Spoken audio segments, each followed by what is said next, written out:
আচ্ছা আমাদের এদিকে দোয়াখানি হয় বছরে, এই গ্রামেও হয়, হয় কড়া গরু লেগেছে এবারে বলতে 4টে, এবারে 3টে, কত কুইন্টাল মাল? 570 কিলো। তার মানে ভুড়িয়ার মাথা ঠ্যাং ধরলি 600 কুইন্টাল। 6 কুইন্টাল গোস্ত খাওয়ালো কিসের বদৌলতে? বাহানাটা কি না দুরারোগ্য বেদি না মহামারী বেদি, যে বেদি গ্রাম কি গ্রাম ছড়ায়, এই রকম বেদির হাত থেকে বাঁচার জন্য হুজুর এই গোশতটা খেতে বলেছিলেন। কিতাবে লেখা আছে যখন মহামারী হবে তখন এই তদবির লিখেছেন 86 বছর আগে, আর সেই গরুর গোশত আজ পর্যন্ত 86 বছর ধরে খেয়ে যাচ্ছে। কিন্তু কিতাবে লেখা রয়েছে মহামারী হলে, আর এখন মহামারী হোক বা না হোক সমানে। বললি এক্ষুনিতে কিছু গুতো মেরেছে, বলবেন করোনা হলো। আচ্ছা করোনার 2 বছর, তার আগের বছর কলেরা হলো না ডায়রিয়া, মহামারী না প্লেগ? কিসের মধ্যে? মনের মধ্যে। তাহলে যে মনের মতন চলে, যারা মনকে খোদা বলে চলে, তারা কি এটার ব্যাখ্যা দেবো না, তাহলে আমার ধরে এক্ষুনি মারবে। এরা হুজুরের এত ভক্ত যে বসিরহাট হুজুর 86 বছর আগে বলে গেলেন মহামারী হলে এইভাবে খাবে, মহামারী হয় না তবুও তারা সেইভাবে খায়। হুজুরির কত ভক্ত। আল্লামা রুহুল আমিন সাহেব রাহমাতুল্লাহ আলাইহি কেরাত শিক্ষা কিতাবের ভিতরে লিখেছেন ওয়ারাতিলিল কুরআন তারতিলা। হে পৃথিবীর উম্মতে মুহাম্মাদি, ও আমার প্রিয় মুসলমান ভাই ও বোনেরা, আমি রুহুল আমিন তোমাদের জন্য বলছি ওয়ারাতিলিল কুরআন তারতিলা। তোমরা আল্লাহর কোরআনটাকে তারতিল সহকারে পড়বে, ইকফা ইদগাম মদ গুনলাব সুন্দর করে তোমরা পড়বে, রাওয়া মিসমাম বুঝে সুঝে তোমরা পড়বে, অক্ষরের সেফাত অনুযায়ী আদায় করবে। আল্লামা রুহুল আমিন হাদিস শরীফ উল্লেখ করে, কোরআনের আয়াত উল্লেখ করে কি সুন্দর করে বুঝিয়ে দিয়েছেন। আল্লাহর কোরআন সুন্দর করে পড়তে হবে। আল্লাহর কোরআন পড়ায় আরবিদের মতো কোরআন পড়তে হবে, বাংলায় কোরআন পড়লে হবে না, মাখরাজ উচ্চারণ করে পড়তে হবে, বিনা মাখরাজের কোরআন চলবে না। 86 বছর আগে আল্লামা রুহুল আমিন রাহমাতুল্লাহ আলাইহি মহামারী হলে গরু খাবার কথা বলেছে। মহামারী না হলেও মুসলমান হুজুর ভক্ত গরু খাওয়া বন্ধ করেনি। 96 বছর আগে হুজুর আল্লামার কোরআন পড়বার কথা লিখেছেন, কিন্তু বসিরহাট আল্লামার ভক্তদের চোখে হুজুর আল্লামার কোরআন পড়ার কিতাবটা মুসলমানের চোখে পড়ে না। এরা হুজুর ভক্ত না গরু ভক্ত? লজ্জা লাগছে জোরে বলে। এটা কি রুহুল আমিন ভক্ত না এড়িয়া দামড়া গরু ভক্ত? এটা কিছু বলার থাকে তো এখন বলেন, চলে গেলি বল বিরাট বুদ্ধি বাড়বে, যা বলার এক্ষুনি বলেন, এখন 5-7 মিনিট রয়েছে মাসে বলে দেবো। হুজুরির নামে এইসব চিটারি। হ্যাঁ হুজুর বলে গেছে রোগ হোক না হোক বাবা আমার এটা খাই, ভেরি গুড। রোগের হ্যাঁ আগে থাকতে ভ্যাকসিন, হ্যাঁ ঠিক ঠিক আগে থাকতে ভ্যাকসিন। তার মানে বদনা যদি ফুটো হয় হাগার আগে শুষ্কে লওয়া ভালো। কবে রোগ হবে বলা যায় কি, তার আগে থাকতে ভ্যাকসিন লওয়া ভালো। আরে যার টাকা সে খাবে আমার ভাবে। কিন্তু রোগের যেটা ওষুধ হয়, পৃথিবীর কোন ওষুধ আছে যে একদম হুড়কুনি পর্যন্ত সেজকে খাতি হবে?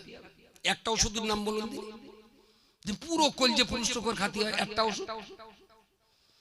শালা গরু কোড়াপাড়ায় এবছর 117টা গরু, 80 কুইন্টাল একটা গ্রামে। আপনারা তো হিরে যাবেন কোড়াপাড়ার কাছে, 80 কুইন্টাল গরু কি মানসি খায়? সুন্দরবনের বাঘও যদি শোনে যে মুসলমান এক গ্রামে একই দিনে 80 কুইন্টাল গরু খেয়েছে, এদের উপরে রাগ করে বাঘ ও গরু খাওয়া ছেড়ে দেবে যে তোরাই খা, ও আমার খাতে হলো তোরা খা। বসিরহাট হুজুর কোরআন পড়ার ব্যাপারে এত জোর করে বললেন, এত তাকিদ করে বললেন। আল্লামা রুহুল আমিন বলেছেন যে মুসলমান প্রতিদিন 100 আয়াত কোরআন পড়বে না, ও যখন জান্নাতে ঢুকতে যাবে কোরআন জান্নাতের চৌকাঠে হাত লম্বা করে বাধা দিয়ে বলবে এই জান্নাতে আমি থাকি, এই জান্নাতে তোমার যাওয়া হবে না। কেন রে? বলে আমি কোরআন তোমার ঘরে ছিলাম, তুমি 90 বছর বয়স পেয়েছিলে, আমি কোরআনকে তুমি কখনো পড়োনি, আমি তোমার ঘরে ছিলাম সেদিন তুমি আমাকে নাওনি, আজকে জান্নাতে, এই জান্নাতে আল্লাহ আমাকে থাকতে দিয়েছেন, তোমাকেও আমি এই জান্নাতে এলাও করব না। বান্দা আল্লাহর কাছে ফরিয়াদ করবে, আল্লাহ জান্নাতে যাওয়ার পথে কোরআন বাধা দিয়েছে, আমার উপায়? বলছে কেন? তো বলছে এই কথা বলছে, বলছে কোরআন ও তো আমার কালাম, তুমি দুনিয়া তো আর পড়ো। তা বলছে না, তাহলে জান্নাতে কেন? তুমি জাহান্নামে যাও, প্রচুর জায়গা আছে। আল্লামা রুহুল আমিন রাহমাতুল্লাহ আলাইহি উনি ওনার ভক্তদিগকে বলেছেন যে ব্যক্তি কোরআন প্রতিদিন 100 আয়াত কোরআন পড়বে না, জান্নাতে যাবার পথে আল্লাহর কোরআন তাকে বাধা সৃষ্টি করবে। ও বান্দা মনে রাখুন, আবার অনেক মানুষ নামাজ পড়ে, কোরআন পড়তে পারে না, কোন রকমে বাংলা উচ্চারণ করে কোন রকমে তারা নামাজ পড়বে, শতবার বলার পরে কোরআন পড়বার ব্যাপারে পা বাড়াবে না, অক্ষরের উচ্চারণ করা শিখবে না। আর এই ছোট্ট মক্তবটা দেখলে তো আমার কান্তি ইচ্ছা হয়, মাকড়সার জাল জেঠির ডিমে ভর্তি, তেলা পোকার উই পোকায়। আল্লাহর কোরআন রাখার জন্য যে ঘর, যেখানে কোরআন পড়ানো হবে, এই ঘর দেখলে তো ইবলিস শয়তানেও লজ্জা পাবে যে আল্লাহর কোরআন তেলাওয়াতের ঘরটার এত দুরবস্থা কেন? এটা তো মক্তব নাকি?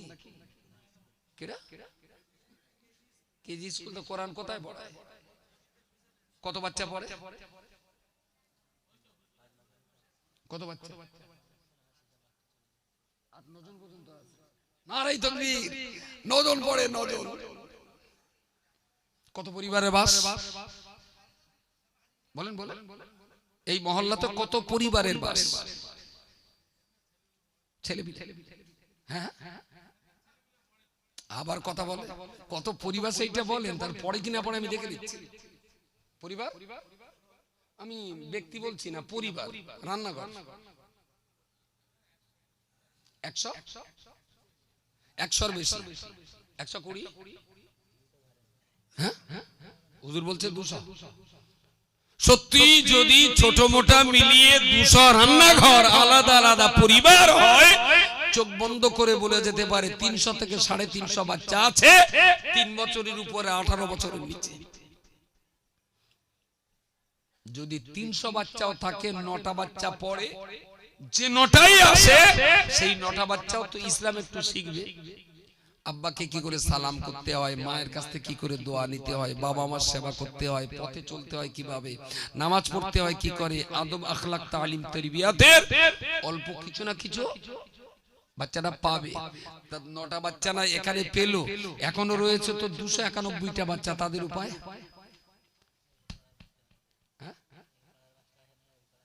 ও সুবহানাল্লাহ, বলেছে যে 9টা পড়ে ওরা আবার এ পাড়ার না, অন্য পাড়ার। বুঝতে পারেননি? একেতে মাস যায় না, তাতে আবার 32-এ বলতে ঘরে ঘরে পড়ায়। কোথায়? তা যখন গরুর গোশটা রান্না হচ্ছিল তখন তো রান্নি তো 4টে দেয়নি, ওরা তো 1টা দিল, জানে ওখানে 4টে দিলি কেডা নুন দেবেনি, কেডা হলদি দেবেনি, কেডা জাল দেবেনি, পুড়ে গেলি আর ঘোড়ার ডিম খাওয়াও যাবে না। ওইটার যত্ন খুব। এখানে কারো কোনো যত্ন নেই। আসলে কোরআন তো কথা বলতে পারে না, তার মানে এই না যে কোরআন কথা বলবে না, কোরআন কিন্তু একদিন কথা বলবে। কোরআন কিন্তু একদিন কথা বলবে। মুসলিম মহল্লার দ্বীন ও ঈমানের ইস্তিকামাতের যে ফান্ডামেন্টাল মোরাল এডুকেশন, সেটা তো মক্তব থেকেই উঠে আসে। এবার বলছেন কারোর মা পড়ায়, কারো আব্বা পড়ায়, নো প্রবলেম, নিঃসন্দেহে ভালো মানুষ তারা, 100 বার বলবো তারা ভালো। কিন্তু তার হাই স্কুলে পড়ারা তো বাড়ি শুধু একা পড়ান না, তার জন্য তো স্কুলে যায়। কলেজের